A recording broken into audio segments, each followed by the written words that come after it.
Last time that I checked, it was 5 chains on my neck.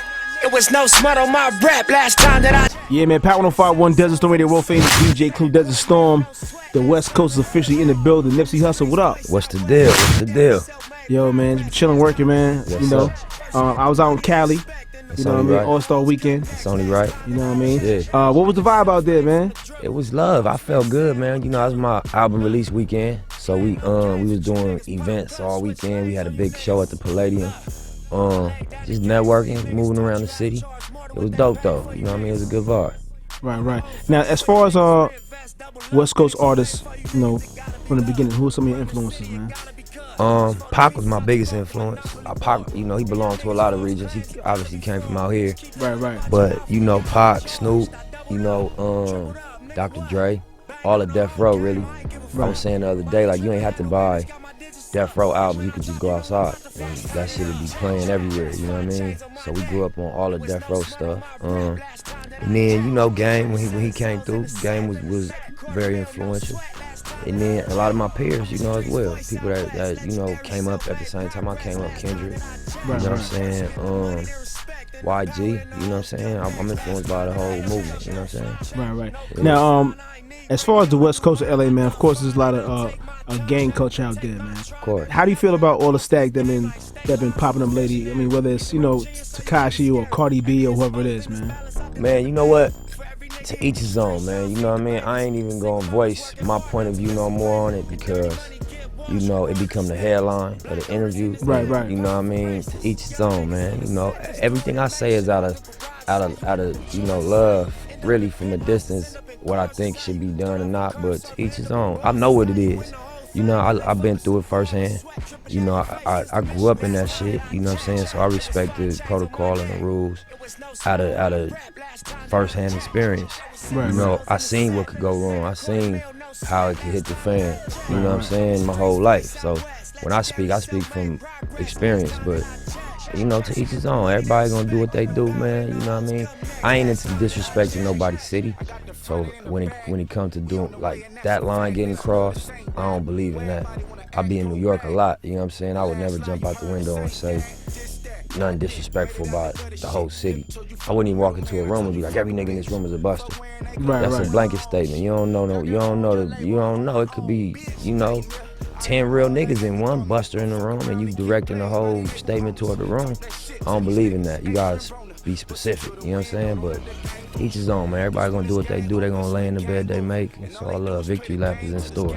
That's the focus, man. No doubt. Yeah. Now, as far as with Victory Lap, man, I see you made sure you had some West Coast presence on there. Yeah, for you sure. You know what I mean? And also, I seen you was in the studio with Diddy. Yeah. How'd that relationship come about?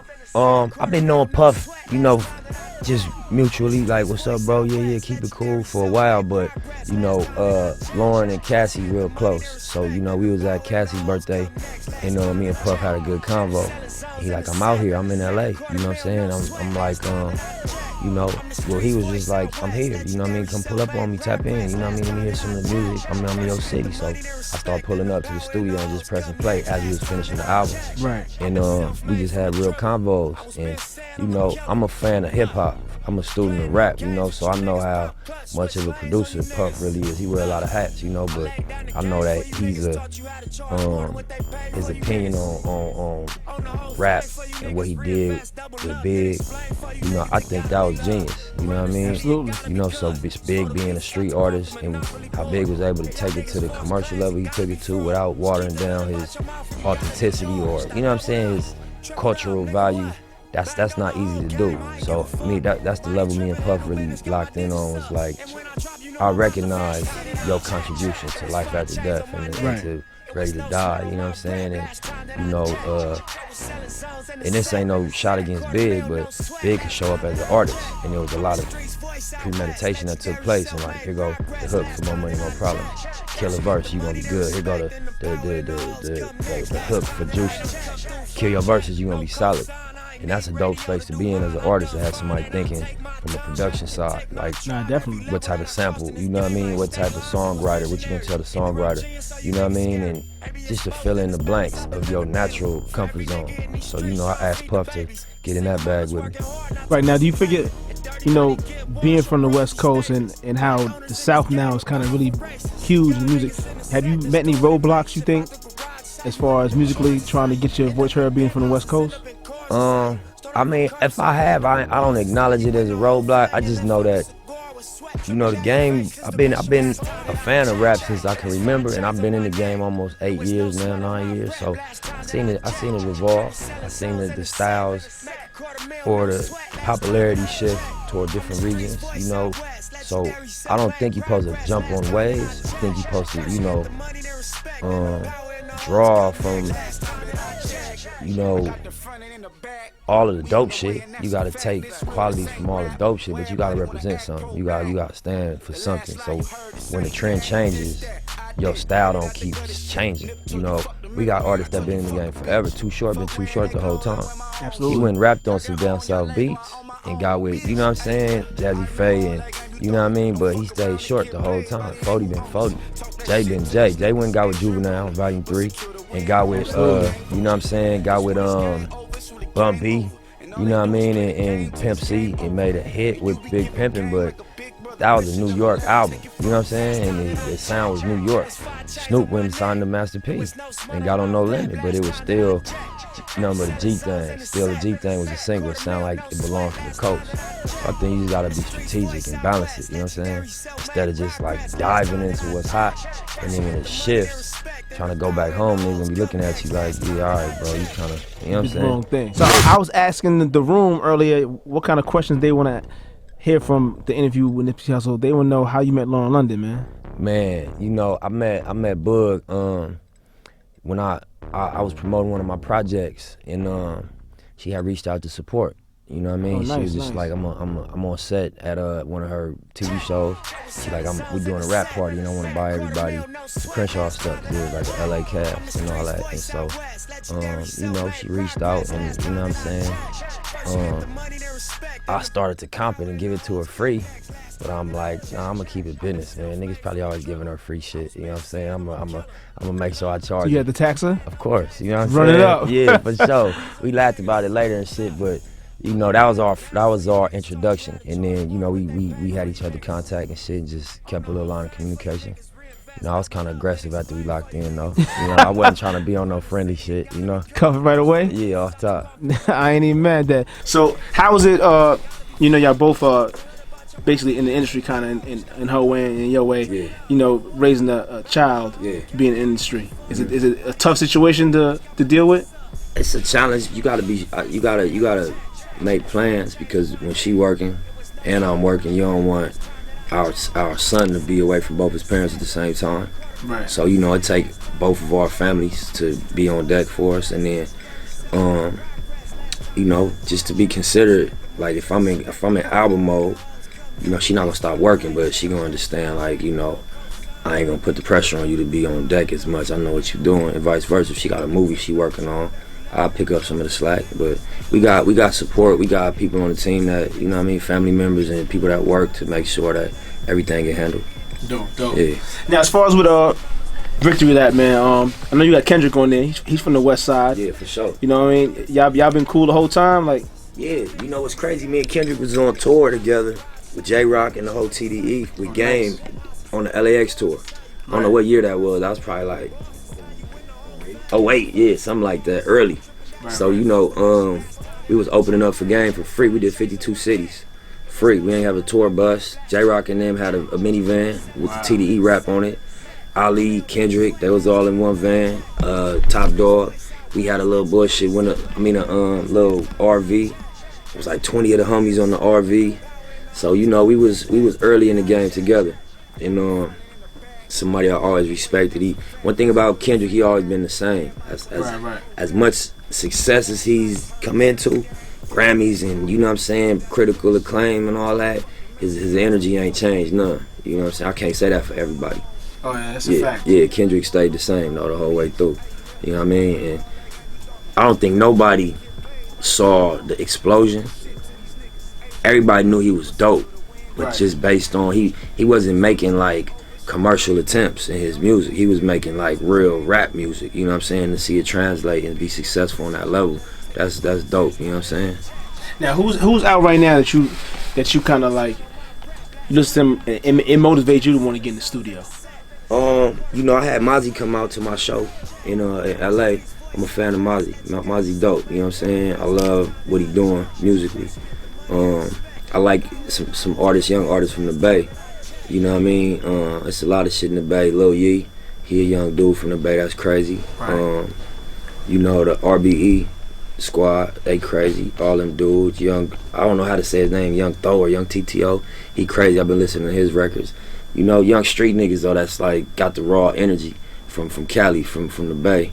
It always seems like, you know, when it comes to the West Coast, it's always like a artist that jumps out and catches a crazy single here and there. But as far as being consistent, it's like it's kind of like, I feel like not really a struggle, but it's kind of a challenge for people to really, you know, keep it going. It take a lot, man. It's not easy to carve your lane in this shit, especially right now. It's saturated, you know what I mean? There's so many people rapping. It's such a single driven game that, you know, the game embrace who got a hot single. Right. So when you trying to make a career and trying to drop albums and trying to build fans, you know, it's a choice you gotta make. You know what I mean? And it's the object is to balance it and do both, but sometimes you gotta lean to one or the other. Where if you don't gotta smash singles, sometimes people hold out on dropping their projects. Right. Where other times, you know, if you got a great single, you don't even worry about the album and just push the single and then go get sucked into the machine off a single.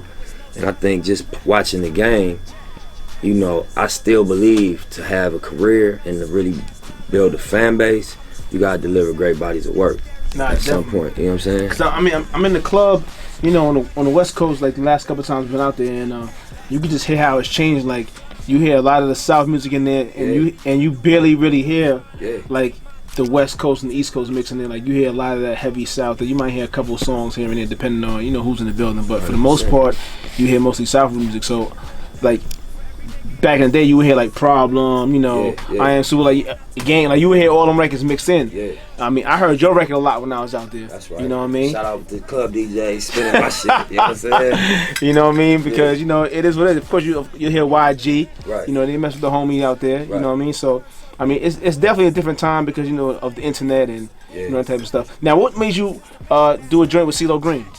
Man, I wanted my album to be a music statement.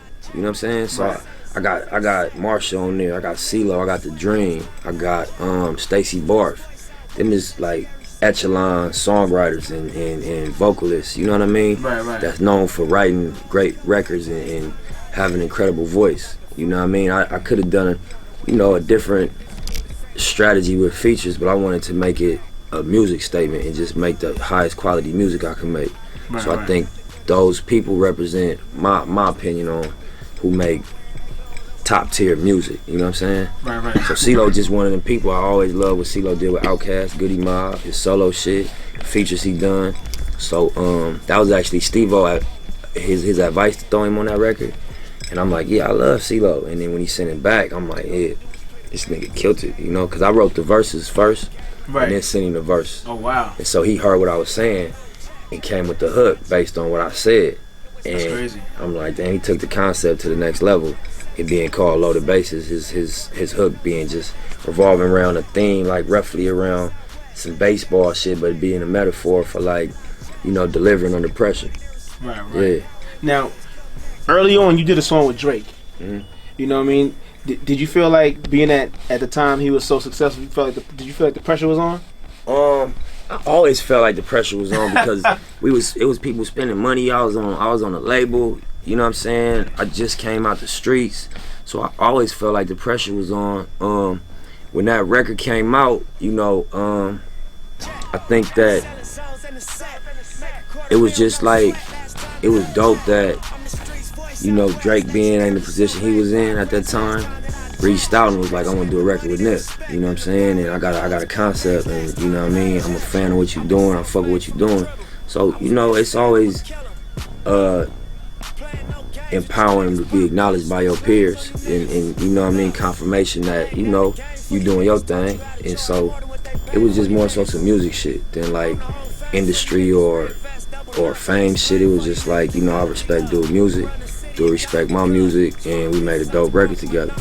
But you know, the pressure just is from it's an opportunity in front of you, and you wanna deliver on the opportunity. You know what I mean? So always, you know what I'm saying? Every step, it was like we gotta execute. We gotta make sure that we handle the opportunities right. You know what I'm saying? Right. Yeah. Now you got a tour coming up?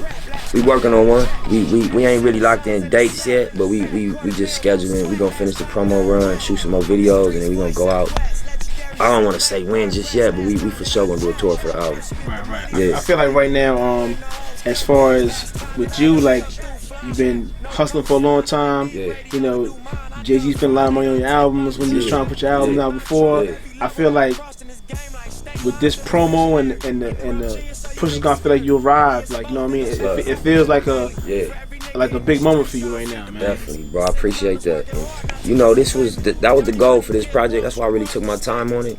And I felt like it was time to partner back up with a major because I wanted to create that moment. We've been having a bubble for a while and just like a groundswell.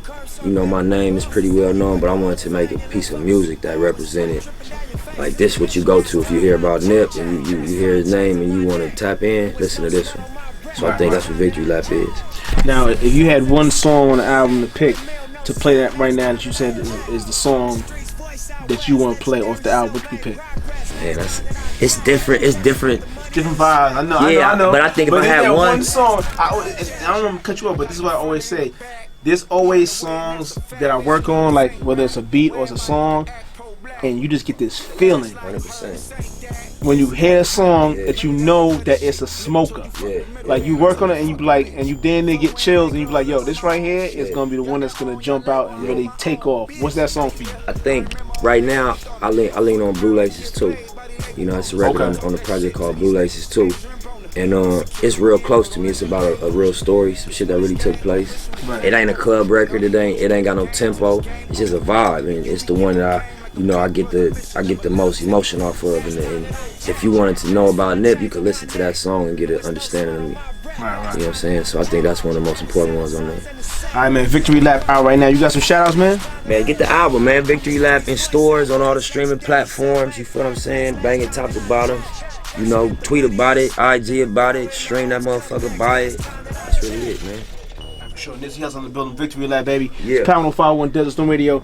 Get into that Blue Laces right now. Yeah. Off that Victory Lap, baby. Yeah.